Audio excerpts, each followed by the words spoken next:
Welcome back to Kiwi Bred. We revisit Windsor Park Stud now to talk to Marketing Manager Mike Moran about Guillotine.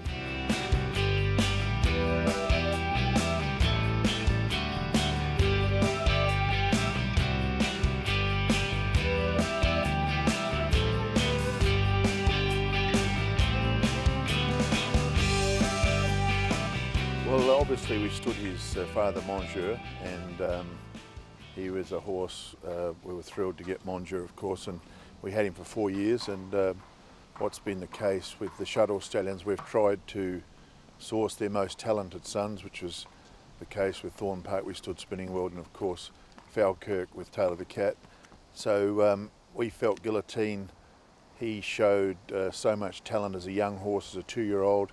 And he was trained in Sydney, and was from a mare that had ended up leaving another very good horse in Efficient, so he really fitted the bill.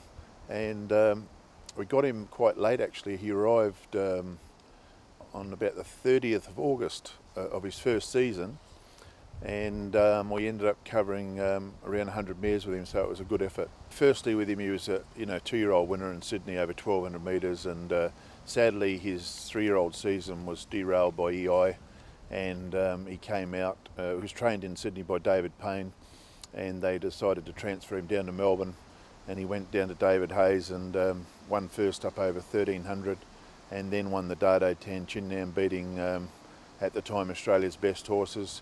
It's always been the race that is the form guide for the Cox Plate, and interestingly that year he beat Maldivian and he went on and won the Cox Plate, so it shows you the class of race. And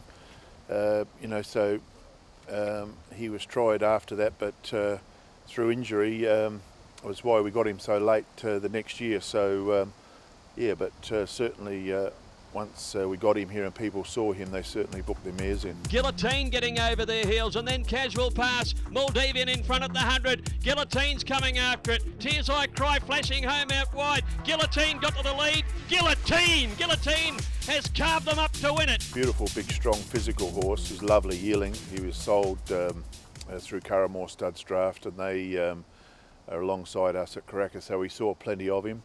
And yeah, he's just a beautiful physical horse, lovely pedigree, and just had that precocity and speed. And the Dado Chinnam's a mile race, and we all know Monsieur is one of the best classic sires in the history, actually, with the 4th English Derby winner the other day, and the first stallion to do that in 75 years, and probably will be the first stallion to have 5 English Derby winners. So we know that side of it, but this fellow, he just had such precocity and such a beautiful physical horse, made it pretty easy for the breeders. His first yearling sold earlier this year. What's the feedback been from the buyers and the trainers and the pre-trainers? Yeah, well, firstly, his yearlings made a huge impression. We had a lot of trainers coming over from Australia, and they certainly did, and he was the leading first season sire in New Zealand at the Premier Sale, selling up to 185,000 with 120,000 average, so that was a huge turnaround. And he's standing at 8,000, so it's a big profit for breeders, and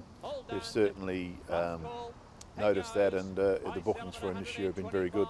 Looking at the number of mares over the last couple of years and the quality of mare, what have you made of that? It's been very good. He's sort of in the lower range of stallions, and he's sort of going to do it the hard way. It's a bit like Volksred when we started him off. Started him a lower fee, but you build it up. And if you stood the horse for say 20,000, well, you wouldn't get the numbers, and that's what you need in the early stages. And we feel at 8,000, on the back of his sale results, that he's had good support. He's averaged probably 80 mares through his first 4 seasons, so it's all very exciting. Yeah, 8,000 is a very attractive price, isn't it, for a horse of his quality? Absolutely, and the feedback from breakers and the trainers so far has been very good. They've got wonderful temperaments, and it's all very positive for the horse.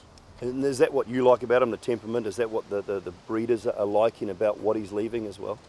Well, the Monjeurs could be a little bit hot, but that was probably the way they were handled early on. He's such a great stallion, he got through that.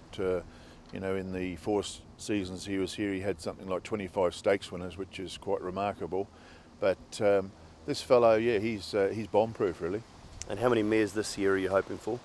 Oh, he should get his 100+ mares, and you know, it's a nice launching pad for him. But you know, it's a very exciting year for the horse because with his first 2-year-old going into stables, and you know, we just think back to where High Chaparral was at the same time, and what he did.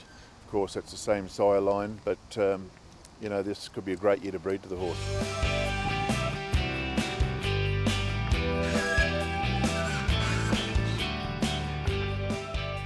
Make sure you keep an eye out for Guillotine's first runners on the track this season.